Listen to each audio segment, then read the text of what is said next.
আম ও লিচুর জেলা মেহেরপুর। রয়েছে হিমসাগর, ল্যাংড়া, বোম্বাই, ফজলি সহ গুটি জাতের আমের সুখ্যাতি। তবে মৌসুমের শুরু থেকে দেখা মেলেনি বৃষ্টির। অন্যদিকে তীব্র তাপদাহ ফলে অধিক মাত্রায় ঝরে যাচ্ছে আম ও লিচুর গুটি। বৈরী আবহাওয়ার কারণে এবার ছেদ পড়েছে আম ও লিচুর উৎপাদনে। দ্বিগুণ খরচে পরিচর্যা করলেও তেমন লাভ হচ্ছে না। এবার আম ও লিচুর ফলন নিয়ে চিন্তার ভাঁজ পড়েছে চাষি ও ব্যবসায়ীদের কপালে। যে তাপদাহ, এই তাপদাহে আসলে এই আম টিকে রাখা সম্ভব হচ্ছে না। কিন্তু কোনো জায়গায় আমি আম দেখছি না। মাঠে যত বাগান আছে কোনো বাগানে আম নেই।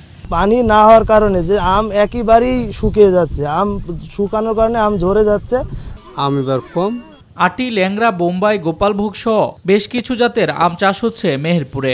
অন্যদিকে জেলায় বোম্বাই, মুজাফফরি, চায়না 3 জাতের লিচুর কদর রয়েছে দেশ জুড়ে। প্রকৃতির বৈরী আচরণের শঙ্কায় ব্যবসায়ী ও চাষিরা। 15 বিঘা মতো আম বাগান কিনেছি, যেখানে কোনো আম নেই। আমি আম মুকুল আসার আগেই আম বাগান কিনেছিলাম। তীব্র রোদে সব পড়ে গেছে। অতি তাপদাহের কারণে আমার বাগানের লিচু অনেক ঝরে গেছে এবং ঝরতে আছে। কৃষি বিভাগ বলছে তীব্র তাপদাহের প্রভাব পড়েছে বাগানে। কৃষকদের দেয়া হচ্ছে সব ধরনের পরামর্শ, বলছেন কর্মকর্তারা। অতিরিক্ত তাপমাত্রার কারণে এই যে আম লিচু ঝরে যাচ্ছে। একই আমাদের 30% 40% গাছে কম বিয়ারিং হয়েছে, আবার ঝরে যাচ্ছে। এই জন্য চাষিরা অত্যন্ত চিন্তিত আছে, আমরাও কৃষি বিভাগ চিন্তিত আছি। তা আমরা যেটা মাঠে আছে সেই ফসলটাকে রক্ষা করার জন্য চাষিদেরকে পরামর্শ দিয়ে যাচ্ছি। জেলায় চলতি মৌসুমে 2323 হেক্টর জমিতে রয়েছে আমের বাগান ও লিচু বাগান রয়েছে 712 হেক্টর জমিতে।